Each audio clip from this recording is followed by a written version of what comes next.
Madhapur పిఎస్లో ACB తనిఖీలు నిర్వహించగా లంచం తీసుకుంటూ మాదాపూర్ ఎస్ఐ రంజిత్, రైటర్ విక్రమ్ పట్టుబడ్డారు. 20,000 రూపాయలు లంచం తీసుకుంటూ వీరిద్దరూ పట్టుబడ్డారు. దీంతో ఇద్దరిని అదుపులోకి తీసుకుని విచారిస్తున్నారు ఏసీబీ అధికారులు. మాదాపూర్ సిబ్బంది అవినీతి ఆరోపణలపై 2 రోజులుగా ఏసీబీ నిఘా పెట్టినట్టుగా తెలుస్తోంది. ఈ అంశానికి సంబంధించి మరింత సమాచారం మా ప్రతినిధి వాసు అందిస్తారు. వాసు. కమిషనరేట్ పరిధి మాదాపూర్ పోలీస్ స్టేషన్ లో ఏసీబీ సోదాలు కొనసాగుతా ఉన్నాయి.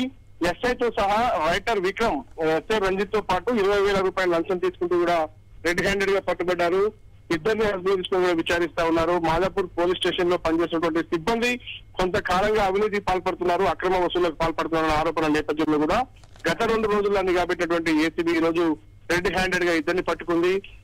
అదే మాదాపూర్ పోలీస్ లో పనిచేస్తున్నటువంటి ఎస్ఐ రంజిత్ తో పాటు రైటర్ విక్రమ్ సంబంధించి ఒక కేసు విషయంలో కూడా నిందితులకు ఫేవర్ చేసేందుకు 20,000 రూపాయలు డిమాండ్ చేసి వాళ్ళ లంచం తీసుకున్న నేపథ్యంలో కూడా రెడ్ హ్యాండెడ్ గా పట్టుకున్నారు. వాళ్ళిద్దరిని కూడా విచారిస్తారు. కేవలం ఎస్ఐ రైటర్ పాత్ర ఒకటే ఉందా, ఇంకెవరైనా ఉన్నతాధికారుల పాత్ర ఏమైనా ఉందా, మిగతా సిబ్బంది ఇంకెవరెవరు దీంట్లో ఇన్వాల్వ్ అయిన అంశానికి సంబంధించి కూడా పూర్తి స్థాయిలో దర్యాప్తు చేస్తారు. మరి కాసేపట్లో పూర్తి క్లారిటీ ఎవరి దగ్గర లంచం తీసుకున్నారు, ఎందుకోసం తీసుకున్న అంశానికి సంబంధించి కూడా క్లారిటీ వచ్చారు. కాబట్టి ప్రస్తుతం మాత్రం విక్రమ్ ని ఎస్ఐ రంజిత్ కూడా అదుపులోకి తీసుకోవడం జరిగింది. మరి కాసేపట్లో ఏసీబీ కార్యాలయం తరలించి న్యాయస్థానంలో హాజరుపరుస్తారు.